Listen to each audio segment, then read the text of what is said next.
World, compiled in the Newstalk Radio Newsroom and powered by DemeraraWaves.com.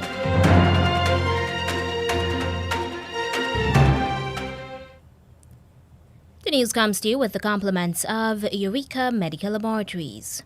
With the news at this time, I am Deanna Jordan. A very good morning to you. First, the lead stories.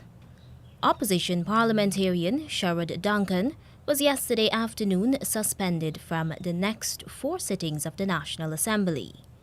The High Court has ruled that City Hall cannot charge property owners or ask for certain documents before getting compliance certificates. In regional news, the Prime Minister of St. Lucia has tested positive for COVID-19. And for the international news, we'll bring to you the latest bulletin from the BBC World Service. The details of these and other stories will be coming up right here in just a moment. A COVID-19 PCR test is now mandatory for many routine activities, including travel and return to work purposes. At Eureka, our trained and experienced staff will ensure confidentiality while your test is conducted in a professional and timely manner, with results in just 48 hours. So the next time you require an efficient and hassle-free PCR COVID-19 test, call 624-8378, 608-8378, or 623-7233 to schedule your appointment. You can also ask about our house call testing service. And now the news in detail. Opposition parliamentarian Sherrod Duncan was yesterday afternoon suspended from the next 4 sittings of the National Assembly because of a raging outburst of anger. The opposition, a Partnership for National Unity plus Alliance for Change, APNU plus AFC, says that Mr. Duncan was moved to anger by local government minister Nigel Darmlal's offensive remarks to female parliamentarians. You gotta get there though, that's what you're looking for. None of the opposition parliamentarians or the House Speaker, Manzoor Nadir, objected to Mr. Darmlal's remark then. But several minutes later, he went into a rage and refused to obey the Speaker's instructions. Honorable Member Mr. Duncan. Honorable Member Mr. Duncan. Honorable Member Mr. Duncan. Honorable Member Mr. Duncan. Could you please take your seat? Honorable Member Mr. Duncan. I will not take my Honorable Member Mr. Duncan, I ask that you withdraw. Honorable Member, you withdraw from the House at this moment. Honorable Member Mr. Honorable Minister Teixeira, can I get you move the motion under the relevant standing order that this member be withdrawn from the House for the next 4 sittings?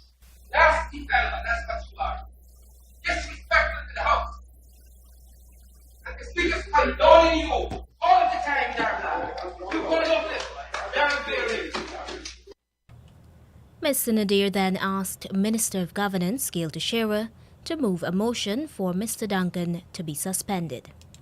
Mr. Speaker, based on the behavior of the member and disrespect to you as the Speaker of this House, I move that the honourable member who is not speaking from his seat, he is not in his chair, that he be suspended from the House for the next 4 sittings. Honourable members, the member is now suspended. Honourable members, I put a motion that the Honourable Member Mr. Duncan be suspended from the House for the next 4 sittings. Those in favour say aye. Those against say no. The ayes have it. The member is suspended. Governance Minister Gail Teixeira. After a more than 1 hour-long meeting with the government and opposition chief whips, the sitting resumed, but APNU plus AFC parliamentarians refused to continue participating. Minister of Public Works Juan Edgel says the rental of a complex that houses all of the United Nations offices here in Guyana is too expensive. He told the National Assembly that previously the Guyana government had rented 5 buildings but now one is being rented and there is no value for money. But when you add the cumulative square footage of all of the 5 buildings that were being used before and compare it to what is being offered now, we are offering the people less and we are paying more. As a matter of fact, Mr. Speaker, there is even no adequate parking for that facility as compared to what existed before. Responding to questions by Shadow Public Works Minister David Patterson, Mr. Edgell says it will also be too costly to break the rental contract. But even if we wanted to break this contract and find a better accommodation, which I think eventually the government of Guyana will do, because we should build a proper facility to host all the UN offices. In this contract, sir, if you break the contract, you have to pay the distinguished gentleman who we are renting from 1-year contract. That's the nature of the engagement. Mr. Patterson asked Mr. Edgell whether he was aware that it was the United Nations that had selected the building and recommended that the Foreign Ministry rent it. In response, the Public Works Minister says that the Guyana government will work to ensure that all of the United Nations agencies are housed in one energy-sufficient building because the current rental is too expensive. If we had invested $5 million US, which we have paid the gentleman, it's $1 billion Ghana, we would have had a facility that we could have been hosting the UN agencies comfortably on a plot of land that is owned by the state. If we continue this rental for 10 years, sir, it's $2 billion. 10 billion, just like that. We are going here over things that we know should not have been done. The Guyana government says it will this year take steps to draft a new oil revenue sharing agreement to ensure that the country earns more money from the petroleum sector. Minister of Natural Resources Vikram Bharat says that the time has come for new production sharing agreement, especially since Canadian joint ventures CGX Energy and Frontiera recently found oil in another offshore oil block.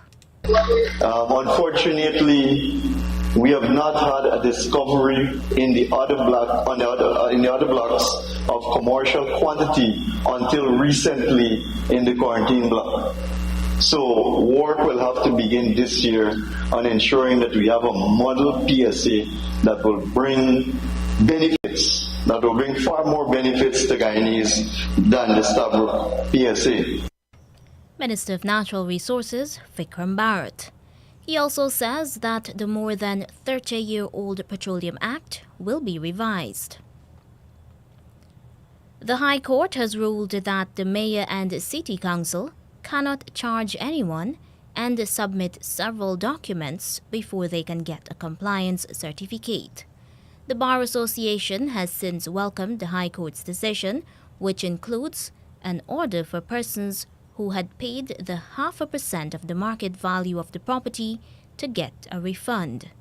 The law states a certificate of compliance is required for the passing of voluntary conveyances.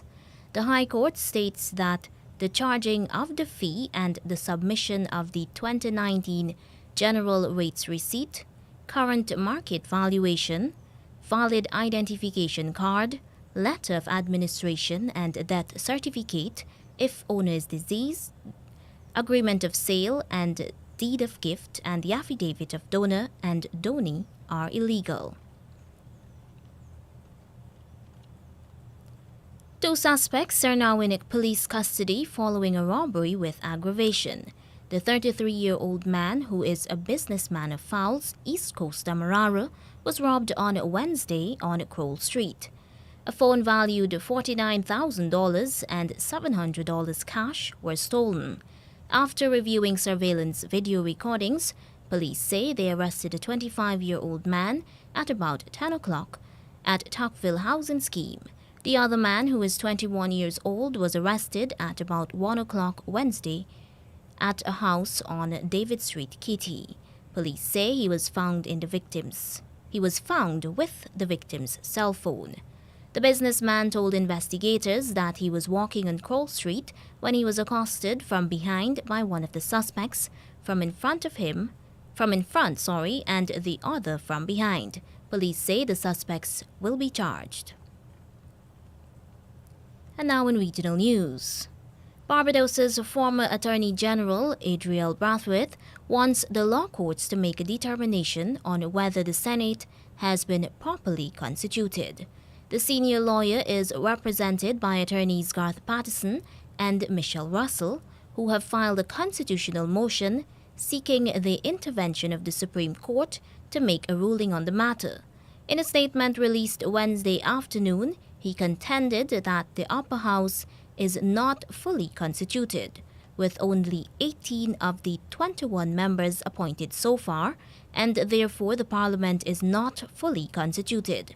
However, the former AG in the last Democratic Labour Party, DLP administration, insisted the move was not politically motivated. St. Lucia's Prime Minister Philip J. Pierre has tested positive for the coronavirus COVID-19. The Prime Minister's office says that he was tested positive during a routine PCR test. In keeping with the public health protocols, the St. Lucian leader is isolated and will continue working from home. According to the statement, the Prime Minister is doing well and exhibits no symptoms at this time. Prime Minister Pierre's full recovery is anticipated within the next few days. Pierre becomes the latest CARICOM leader to test positive for the virus, joining Belize's Prime Minister John Briceno and Trinidad and Tobago's Prime Minister Dr. Keith Rowley. 2 days after 37 Venezuelan migrants were detained during an operation that led to the shooting death of a 1-year-old baby boy, a group of migrants who were aboard the vessel spoke to attorneys to give their version of events. According to the attorneys, some aspects of the story contradicted the official version given in a Coast Guard press statement on Sunday. The release said that on Saturday night, the TTS Scarborough detected a vessel crossing waters from Venezuela into Tahiti's south coast. The Coast Guard reported that they tried to get the vessel to stop several times using an air horn, searchlight, and flares without success. Warning shots were also fired, but the vessel continued to try to evade capture. The Coast Guard said the vessel tried to ram a smaller boat deployed by the TTS Scarborough several times, causing the officers to fire shots at the boat's engine to disable it. Speaking with Newsday on Tuesday, attorneys Kristen J. Williams and Sikid Manzano said after interviewing 3 of the migrants aboard the vessel, there were key differences in their version of events and the Coast Guard's report. Manzano said, contrary to the initial report, the migrants he spoke with denied that they attempted to ram one of the Coast Guard's boats and claimed a faulty engine prevented them from trying to escape. Manzano and Williams said they intend to write a letter to the Minister of National Security, the Chief Immigration Officer, and the local arm of the UN Refugee Agency, seeking refugee status for the migrants. Williams said the absence of legislation to effectively treat such incidents placed TNT at a disadvantage. And now for the international news, here's the latest bulletin coming from the BBC World Service. BBC News. Hello, this is Jerry Smith. Tens of thousands of Russian soldiers have begun military manoeuvres in Belarus, close to Ukraine's northern border. More than 100,000 are already deployed along its eastern frontier. Ukraine's President Volodymyr Zelensky called the joint manoeuvres psychological pressure. James Waterhouse is in Kyiv. They are now going to be carrying out 10 days of military drills with the biggest military hardware. They're going to be practicing scenarios, say the Kremlin, on securing borders against militants, against post-conflict settlement, we're told. And it's a big security concern for President Zelensky and his government. Why? Well, all eyes will be on whether those estimated 30,000 troops stay there after this exercise is over. Moscow says these drills are bigger than planned because of what it describes the seriousness of what's happening in the region. But again, it denies that it's planning an invasion. Voting is taking place in India's most populous state, Uttar Pradesh, one of 5 federal states holding assembly elections this month. They're seen as a test to the popularity of Prime Minister Narendra Modi and his Hindu nationalist BJP, 2 years before national polls. The global COVID vaccine sharing program COVAX is scaling back the number of doses allocated for North Korea and giving them to other countries. From Seoul, here's Laura Bicker. North Korea has been in complete lockdown for more than 2 years to prevent the spread of COVID-19. However, Pyongyang has shown interest in getting hold of vaccines, and the COVAX programme, which helps poorer nations, allocated more than 8 million doses for the country. But the deliveries were never made. It's claimed there were concerns over the need for refrigerated storage and the country's ability to distribute the vaccine. Now most of North Korea's doses are being allocated elsewhere. COVAX said it will continue to negotiate with Pyongyang and is still offering 1.5 million vaccines, but it's unclear whether this will be accepted. Police in Paris say they're taking tough measures to enforce a ban on Friday's planned Freedom Convoy protest over coronavirus restrictions. Convoys of vehicles are reported to be gathering around the country to converge on the capital. Hugh Schofield reports. With calls circulating on the internet for thousands of cars to descend on the capital Friday and block road traffic, the prefecture has issued a formal ban on any such show of force. In a statement, it reminds the public that hampering free passage on the roads can be punished by up to 2 years in jail and a large fine. Extra police will be posted on motorways leading into the capital. The protesters are angry at the imposition of the vaccination pass, which makes entry to restaurants, bars and many public spaces conditional on being fully vaccinated. The government says it's hopeful that the vaccination pass can be removed by early April, which would be just before the presidential elections. World News from the BBC. There's been an apparent assassination attempt on the Libyan Prime Minister Abdul Hamid Dbeibeh, amid concern that a schism between rival political factions could be reopening. Mr. Dbeibeh escaped unscathed when his car was hit by several bullets in the capital Tripoli. The gunman fled the scene. The Saudi-led coalition fighting the Houthi rebel movement in Yemen says that 4 people have been lightly injured by falling debris from a drone intercepted and destroyed over an airport in the south of Saudi Arabia. Saudi state media said that those injured included both workers and travellers at Abha International Airport. The Houthis have regularly launched armed drones at Saudi Arabia in the past few years. Recently, they have also targeted the UAE. Turkey's main opposition party leader says he will stop paying his electricity bills until President Recep Tayyip Erdogan cancels recent price increases. It comes as the country sees inflation rise to nearly 50%. Our Europe editor Danny Eberhard reports. Turkey is not alone in feeling the pinch from surging energy prices. But wider inflation and a weak lira are compounding the problem.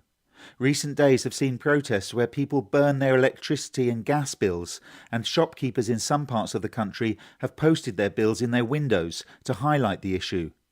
Kemal Kılıçdaroğlu of the Republican People's Party is calling for VAT on electricity bills to be cut from 18 to 1%. President Erdogan's government has signalled some measures might be in the pipeline. Tourists are able to visit the Philippines again from today, so long as they're double vaccinated against COVID-19 and have tested negative 48 hours before arrival. Visitors will no longer have to stay in quarantine after arriving either. The Philippine government hopes the lifting of travel restrictions will give a boost to the tourism economy. BBC News. The news came to you with the compliments of Eureka Medical Laboratories. Don't let the fear of contracting the coronavirus disease deter you from seeking the medical care you need. At Eureka Labs, we ensure the safety of our clients and staff with our rigid sanitization routine. This involves the use of ultraviolet lights to effectively rid the air and all surfaces of viruses and bacteria that may be present throughout the lab daily. The light works to rapidly inactivate microorganisms through a physical process that is invisible to human eye. So the next time you need a checkup, don't hesitate to give us a call on 225-7574 to schedule your appointment. And now to end the news, here is a recap of the leads. Opposition parliamentarian Sherrod Duncan was yesterday afternoon suspended from the next 4 sittings of the National Assembly. The High Court has ruled that City Hall cannot charge property owners or ask for certain documents before getting compliance certificates. And in regional news, the Prime Minister of St. Lucia has tested positive for COVID-19. And that's the end of the news.